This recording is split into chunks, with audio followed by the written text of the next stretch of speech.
Demon Knights number 22, written by Robert Venditti, art by Chad Hardin.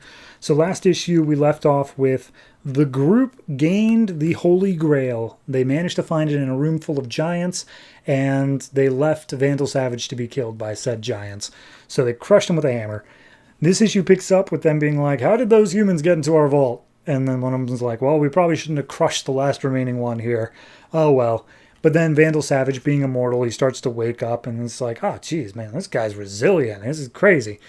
Maybe we should slice him in half. That seems like a good idea. And Vandal's like, yeah, you can do that, but I can tell you how those humans got in, and I can tell you where your missing Holy Grail is, because screw those guys. They are dicks to me constantly. So what do you want to know?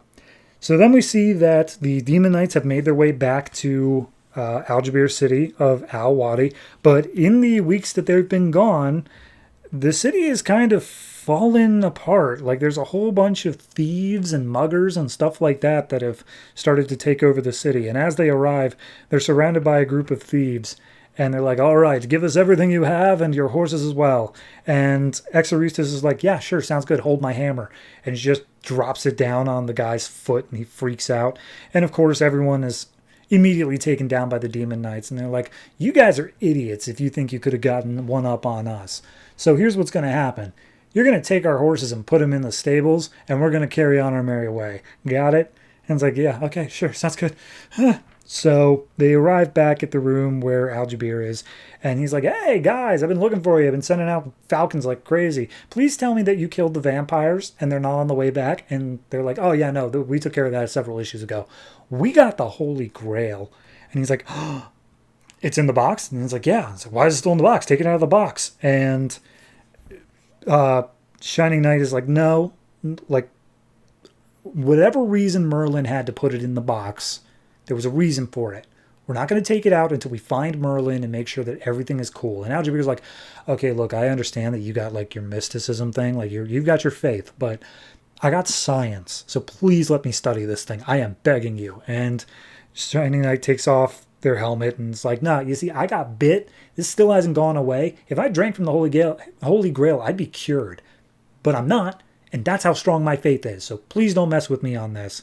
And then they start to comment like, yeah, we're going to go find Merlin. We're just stopping in for a little bit. Also, we're leaving the Holy Grail with you. But we noticed there's a lot of thieves and stuff in your town. What's up with that, man? And he's like, yeah, no, as it turns out, running a really advanced society is really, really hard. My captain of the guard was also corrupt. I had to fire him. Now I need a new one. Hey, Exoristos, you looking for a job? I can give you a job.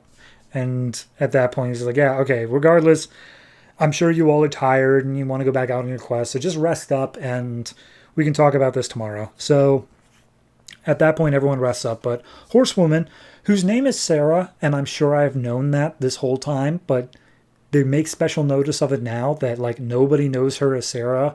They all know her as Horsewoman. So I don't want to be one of those people. Horsewoman and her horse are just chilling outside, and the horse is like, we could have like stayed in a stable or something where I could talk to some pretty young girl horses and told them about my adventures and whatnot. And she's like, I'm not going to help you hook up with horses, man. Just like, let's just chill, Besides, I don't want to like go where people are. I want to stay out here alone because, people suck. And he's like, yeah, no, I agree with that. But then all of a sudden they hear this rumbling noise. And Sarah climbs up on top of the horse, rides over to a nearby cliff, and sees an army, 100 strong, of giants approaching the city with Vandal Savage trapped inside of a cage. And he keeps on yelling out like, guys, I am willingly helping you. Let me out of the cage. Or at the very least, position me in a way that I can see you guys attack the Demon Knights. And the giants are like, stop yelling. You're going to give away our cover. And he's like, I'm sorry, this was a sneak attack? You guys are thundering in. So Horsewoman goes and finds Algibeir, makes him aware, and just be like, oh, they're invaders. They're attacking the city. And he's like, what? How many? It's like, 100. And he's like, that's nothing. 100 is super easy. Why do you think we can't handle 100 people? And he's like, yeah, not exactly normal people. And as he looks out, he sees that they're giants.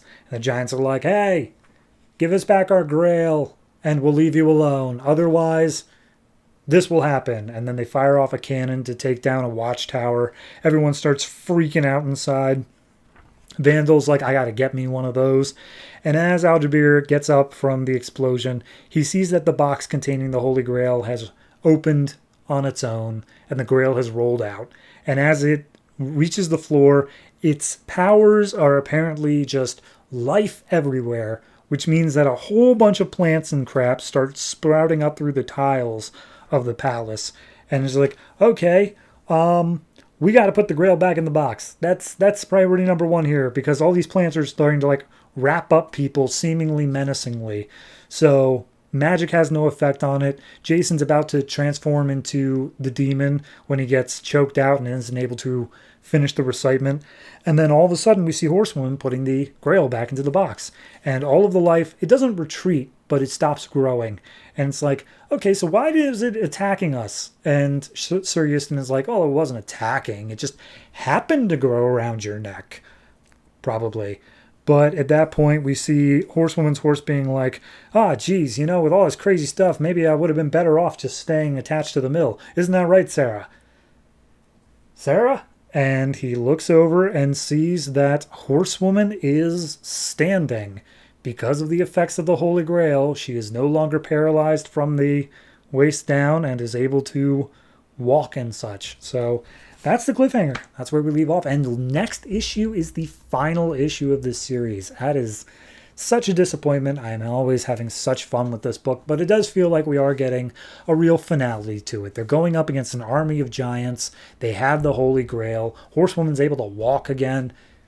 Seems like we're pushing towards a real satisfying ending here. I just hope they stick the landing and we see what happens to our demon knights moving forward. As for this issue, art, good. Not the best I've seen in this book, obviously, but still pretty fantastic compared to many other books that are being published.